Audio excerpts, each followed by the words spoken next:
Hello and welcome to Piece of English. Piece of English is an English podcast to help you enhance your English level. Hi, today is May 30th, uh, Saturday.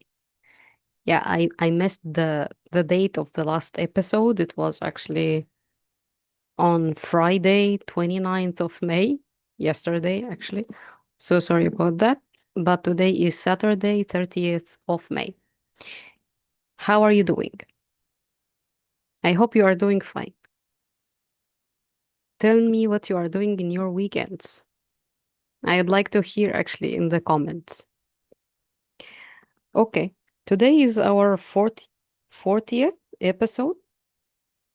So we are continuing our audiobook, The Five Orange Pips of Sir Arthur Conan Doyle, the famous adventure of Sherlock Holmes. So let's start. In this sinister way, I came into my inheritance. You will ask me why I didn't dispose of it. I answer, because I was well convinced that our troubles were in some way dependent upon an incident in my uncle's life, and that the danger would be as pressing in one house as in the other. It was in January 85 that my poor father met his end, and 2 years and 8 months have elapsed since then. During that time, I have lived happily at Horsham, and I had begun to hope that this curse had passed away from the family, and that it had ended with the last generation. I had begun to take comfort too soon. However, yesterday morning, the blow fell in the very shape in which it had come upon my father. The young man took from his waistcoat a crumpled envelope, and turning to the table, he shook out upon it 5 little dried orange pips. This is the envelope, he continued. The postmark is London, Eastern Division. Within are the very words which were upon my father's last message, KKK. And then put the papers on the sundial. What have you done? Asked Holmes. Nothing. Nothing? To tell the truth, he sank his face into his thin white hands. I have felt helpless. I have felt like one of those poor rabbits when the snake in writhing towards it. Sorry, when the snake is writhing towards it. I seem to be in the grasp of some resistless, inexorable evil, which no foresight and no precautions can guard against. Tut tut, cried Sherlock Holmes. You must act, man, or you are lost. Nothing but energy can save you. This is no time for despair. I have seen the police. Uh-huh. But they listened to my story with a smile. I have convinced that I am convinced that the inspector has formed the opinion that the letters are all practical jokes, and that the deaths of my relations were really accidents, as the jury stated, and were not to be connected with the warnings. Holmes shook his clenched hands in the air. Incredible imbecility, he cried. They have, however, allowed me a policeman who may remain in the house with me. Had he come with you tonight? No. His orders were to stay in the house. Again, Holmes raved in the air. Why did you come to me? He cried. And above all, why did you not come at once? I didn't know.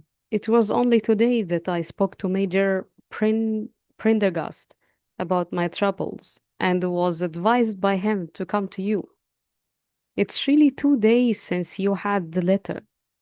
We should have acted before this.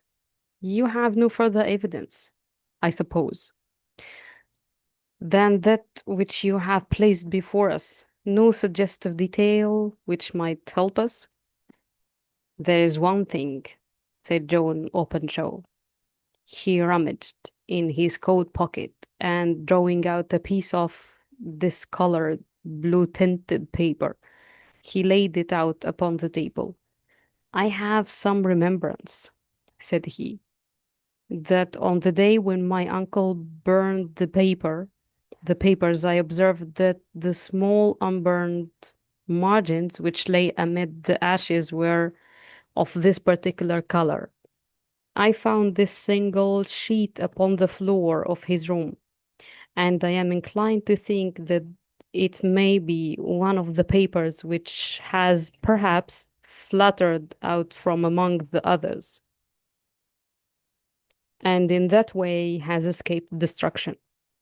Beyond the mention of pips, I don't see that it helps us much. I think myself that it is a page from some private diary. Private diary. The writing is undoubtedly my uncle's. Holmes moved the lamp, and we both bent over the sheet of paper, which showed by its ragged edge, that it had indeed been torn from a book. It was headed March 1869, and beneath were the following enigmatical notices. 4th Hudson came, some old platform. 7th, set the pips on Macaulay, Paramore, and John Swain off Street Augustine. 9th, Macaulay cleared. 10th, John Swain cleared. 12th, visited Paramore, all well. Thank you, said Holmes, folding up the paper and returning it to our visitor. And now you must on no account lose another instant. We cannot spare time even to discuss what you have told me. You must get home instantly and act. What shall I do? There is but nothing to do. It must be done at once. There is but one thing to do. It must be done at once. You must put this piece of paper which you have shown us into the brass box which you have described. You must also put in a note to say that all the other papers were burned by your uncle, and that this is the only one which remains. You must assert that in such words as will carry conviction with them. Having done this, you must at once put the box out upon the sundial, as directed. Do you understand? Entirely. Do you think of revenge? Don't think of revenge or anything of the sort at present. I think that we may gain that by means of the law, but we have our web to weave, while theirs is already woven. The first consideration is to remove the pressing danger which threatens you. The second is to clear up the mystery and to punish the guilty parties. I thank you, said the young man, rising and pulling on his overcoat. You have given me fresh life and hope. I shall certainly do as you advise. Do not lose an instant, and above all, take care of yourself in the meanwhile, for I don't think that there can be a doubt that you are threatened by a very real and imminent danger. How do you go back? By train from Waterloo. Is it not yet 9? The streets will be crowded, so I trust that you may be in safety. It's not yet 9. The streets will be crowded, so I trust that you may be in safety, and yet you cannot guard yourself too closely. I am armed. That is well. Tomorrow I shall set to work upon your case. I shall see you at Horsham then. No, your secret lies in London. It's there that I shall seek it. Then I shall call upon you in a day, or in 2 days, with news as to the box and the papers. I shall take your advice in every particular. He shook hands with us and took his leave. Outside the wind, outside the wind still screamed and the rain splashed and pattered against the windows. This strange wild story seemed to have come to us from amid the mad elements, blown in upon blown in upon us like a sheet of seaweed in a gale, and now to have been reabsorbed by them once more. Sherlock Holmes sat for some time in silence, with his head sunk forward and his eyes bent upon the red glow of the fire. Then he lit his pipe and leaned back in his chair. He watched the blue smoke rings as they chased each other up to the ceiling. I think, Watson, he remarked at last, that of all our cases we have had none more fantastic than this, save perhaps the sign of war. Well, yes, save perhaps that. And yet this Joan Openshaw seems to me to be walking amid even greater perils than did the Sholtos. But have you, I asked, have you formed any definite conception as to what these perils are? There can be no question as to their nature, he answered. Then what are they? Who is the KKK and why does he pursue this unhappy family? Sherlock Holmes closed his eyes and placed his elbow upon the arms of his chair, with his fingertips together. The ideal reasoner, he remarked, would when he had once been shown a single fact in all its bearings, deduce from it not only all the chain of events which led up to it, but also all the results which would follow from it. As Cuvier could correctly describe a whole animal by the contemplation of a single bone, so the observer who has thoroughly understood one link in a series of incidents should be able to accurately state all the other ones, both before and after. We haven't yet grasped the results which the reason alone can attain to.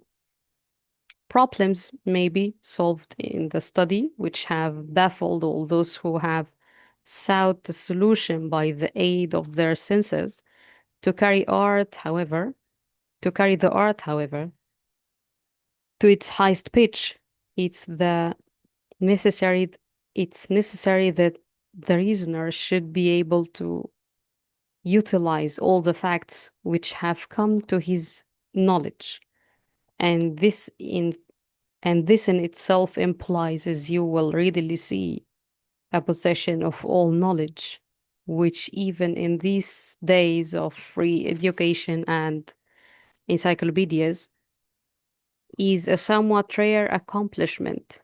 It's not so impossible, however, that a man should possess all knowledge which is likely to be useful to him in his work. And this I have endeavored in my case to do. If I remember rightly, you, on one occasion, in the early days of our friendship, defined my limits in a very precious fashion. Yes, I answered, laughing. It was a singular document. Philosophy, astronomy, and politics were marked at 0, I remember. Botany variable.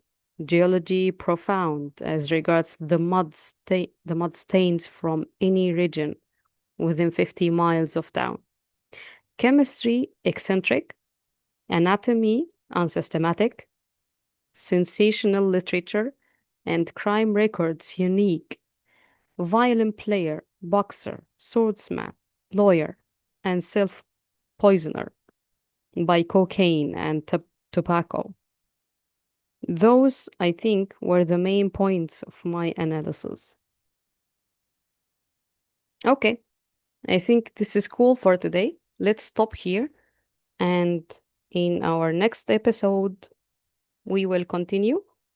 We are actually about to finish this 5 orange pips. We have just maybe 6 or 7 pages to go. So, yeah, let me know your opinion in the comments, and thank you for listening.